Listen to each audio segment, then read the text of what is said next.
מלכה היא חברה ותיקה של חברת IBC.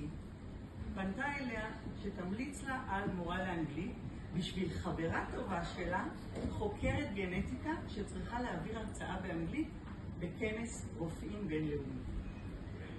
אותה חברת IBC המליצה על ג'ודי פלא, פשוט לדבר אנגלית, שיעורים פרטיים למבוגרים לשיפור אנגלית.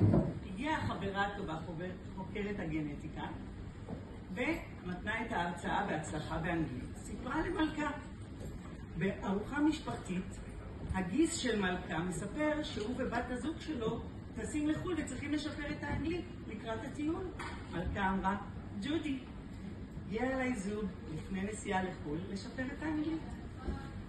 בת הזוג שלו ממשיכה להגיע אליי לשפר אנגלית, והיא משתמשת בזה בעבודה שלה כאחות טיפול נמרץ. אמרה לי אתמול, can we speak about health? I said, there's nothing better than that. אז ג'ודי פלא, פשוט לדבר אנגלית, שיעורים פרטיים מבוגרים, שיפור אנגלית לכל מטרה.